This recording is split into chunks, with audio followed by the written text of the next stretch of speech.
When we're here, okay, when we start to get a little bit deeper in and the person wants to defend, okay, if I'm making the inversion here, I start from underneath, Emily knows that she wants to keep her hips flat to the mat.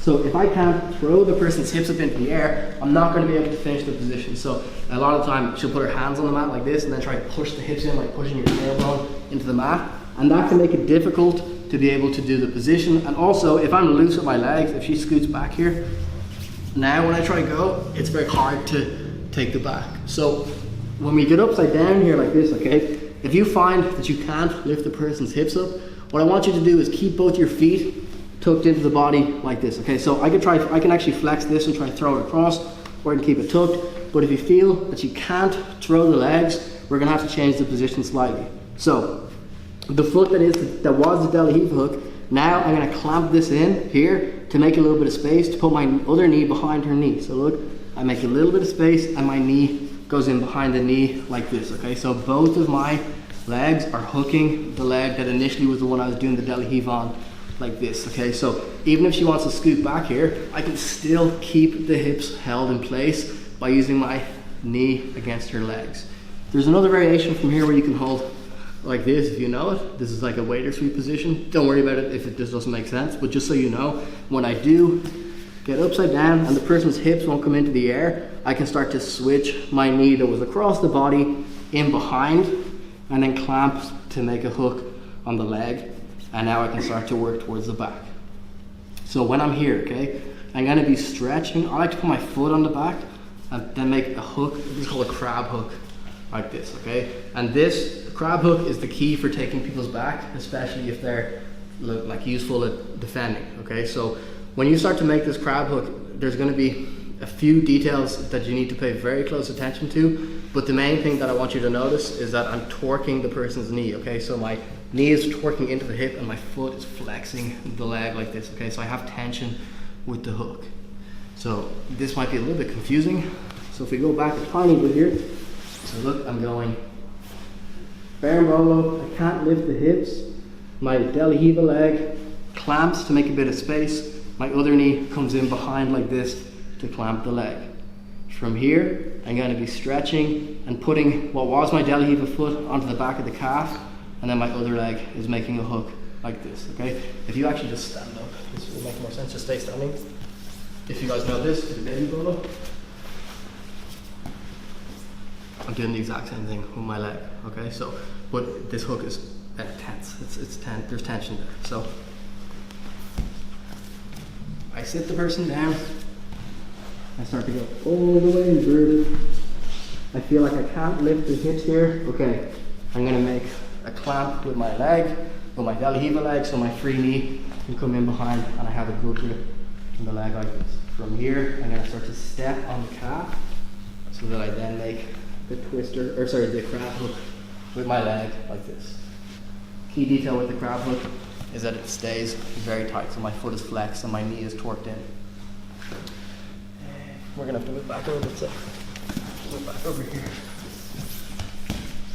The next bit is really important detail for actually taking the person's back, okay? So when you do go upside down here and you start to make this grip, if you guys can see my elbow, look what I'm gonna do with my legs, I'm gonna lift the hips up and then put my elbow underneath her elbow like a wedge under the hip like this. I find that the closer I put my hand to the base of her spine, and the more I can put my elbow, and if anyone can't see, feel free to come around. This wedge underneath makes it very, makes you like have much more of a chance of getting the person's back. Because what I'm doing is, look, my hand is just strong, it's a strong fist, my elbow is supporting her back. If she wants to scoot her hips back, she can't because my elbow keeps this in and it doesn't take a lot of strength for me. And then my crab hook is keeping the hook in tight like this. And then I have to keep my free leg close to this foot here to help open the legs out like this. Now from here, because the hips are off the mat, if I just move the hips over to the side, what happens is the side where I'm doing the crab hook on, this knee is still torquing in, so I can throw my other hook in, and the torque from this knee will actually let me just pull her back on top of me like this, and I can take the back. So when I'm showing it now, I'm doing it super loose just so you can see the individual bits of the position, and if you need help, you can just call me over as we're doing it. But these This crab hook and then stacking the hips with your elbow makes it much easier to take the person's back when they start to defend, and it gives you a more dynamic game for when you have to invert a bit more and then try to chase the back. So if we try this one again.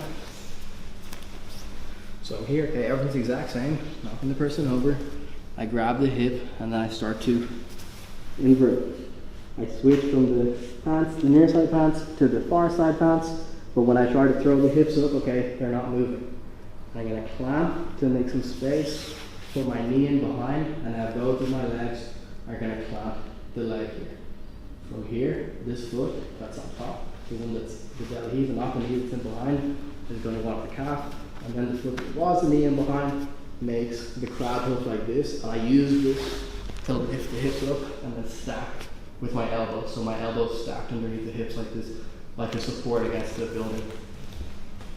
Once we're here, okay, very easy, assuming that you're keeping good tension with the hook, I torque the knee in. So if you guys can see, look, if you see my left knee, so this one over here, this is what it looks like when the knee is loose, when the knee is tense, it looks like this.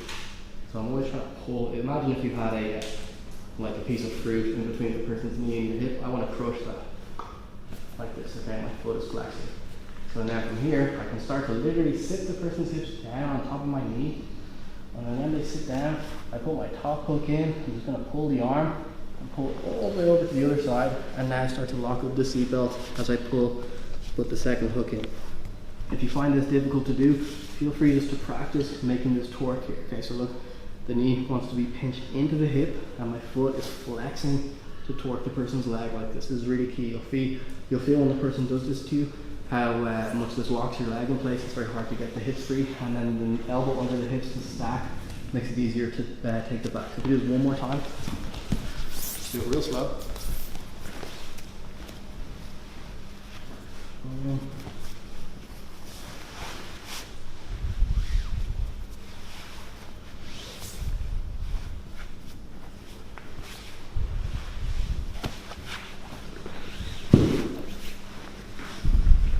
Notice the tension on the knee here all the time, and then crab hook. We'll do one fast. When you're drilling it, guys, drill this really slow, and then you can start to add in a bit of speed as we go to be able to take the person's back.